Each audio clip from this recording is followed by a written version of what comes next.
blessed. Great. Super.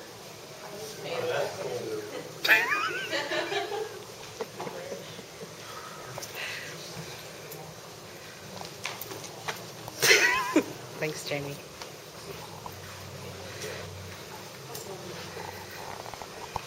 Well, it's good to be in the house of the Lord tonight. Before I get started here, I'm just going to open up in prayer for this message. Dear Father, I just thank you, Lord, and praise you, Father.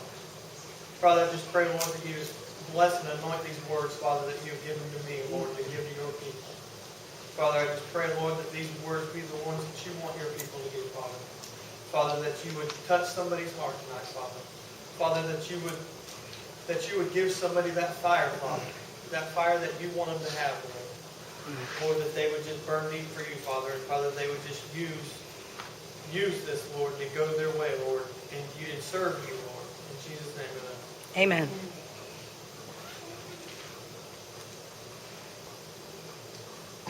The title of my message tonight is, What's It Going to Be? And Angela, I told you it would probably change. It changed last night. Okay, I had something different, and it did change last night. But I never did tell you, but I was actually going to call you Monday, and I didn't, but it changed anyways. I had something different, and I had a message that I had been working on for a few weeks. And I started jotting that message down, and then all of a sudden it all got changed. And God gave me the title, What's It Going to Be? And I said, what's it going to be? Okay, what? And God said, are you going to serve me or are you not? God said, are you going to pick up your cross or are you not? I know that you love me, but it's not enough. That's not all it's about.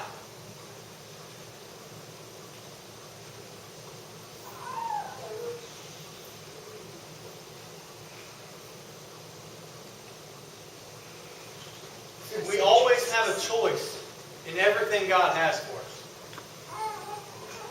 We can choose to be obedient, or we can choose to be disobedient.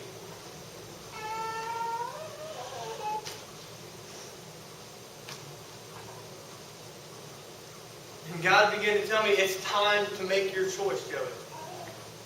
What's it going to be? But not only was God telling me it's time for me to make my choice, but for this local church, it's time for this local choice to make the choice of what's going to happen. Right.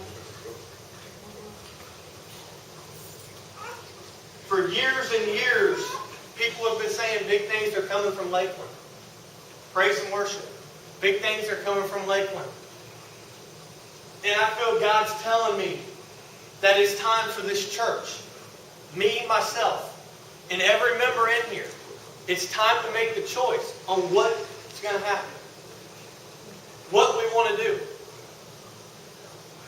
Because this whole thing's about to blow up and start moving with or without you. Amen.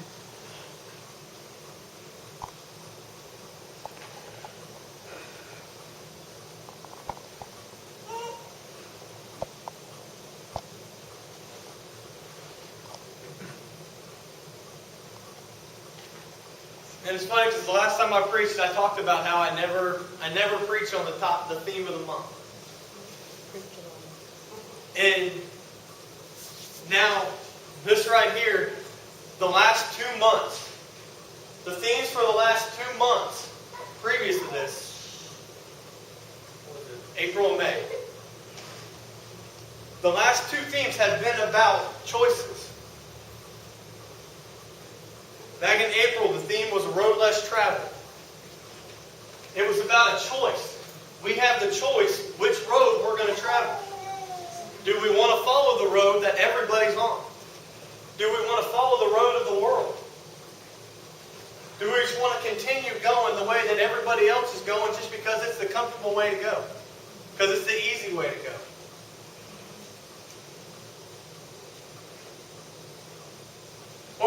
to go the road that God has paid for us.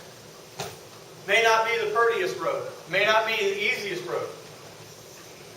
But it's the road that God has specifically paved for us. Amen.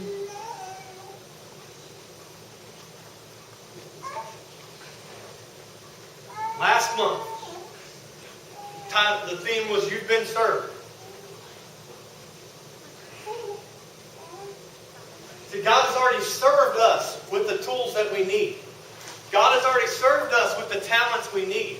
God has already served us with the abilities that we need. God's already put things in place.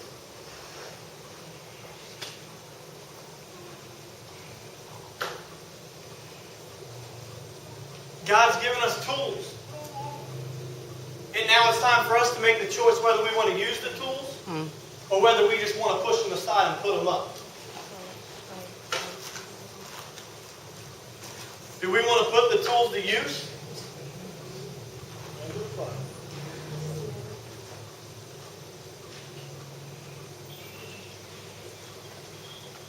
And as I begin thinking about tools, I don't know much about tools. I don't use many tools. Not a handyman. But the simplest tool there is can be used, a hammer. And I begin thinking about a hammer. And I'm saying, okay, God has given me this hammer to build what He needs me to build. And I begin thinking of a house. And obviously I don't know much about building a house. I'm sure they use nail guns nowadays. But I'm sure back before they had before they had nail guns back in my dad's time, they had to hammer everything. But if God would have given them that hammer and told them, here, go build my house, and they wouldn't have used that hammer, and they would have grabbed some kind of rock or something to try to build the house, those nails would not have gone in all the way, and that house would not have been sturdy like it should have been. If they would have put that hammer up on the shelf and just let it collect dust there, and then taken it back to God and said, here you go, here's your tool. I kept it safe for you. It got a little bit of dust on it while I had it hid up in the closet, but I cleaned it off, and here you go, Lord. But see, when we bring that tool back to God, God's not going to recognize that tool as His. Because had you taken that hammer and used it, that hammer would have scratches on it. That hammer would have some dings in it. That hammer would have been conformed. That hammer would have been changed. When we start to use the tools that God's given us, things start happening. Things start changing. Things start to build.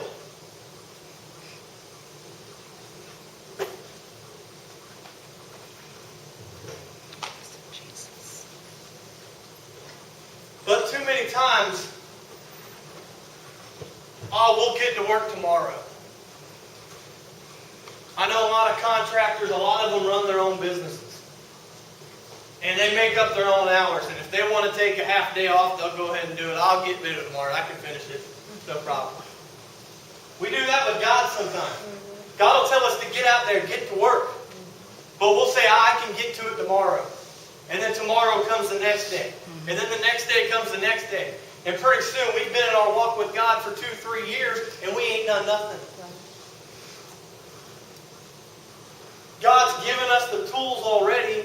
We've been walking around for 2 years with those tools and haven't even touched them.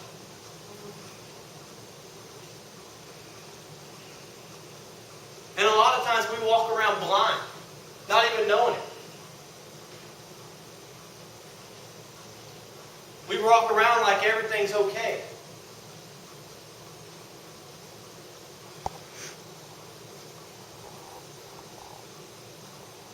But when we make that choice to serve God, when we make that choice to get to work, when we make that choice to use those tools that God has given us, we need to stick to the choice we make. Amen.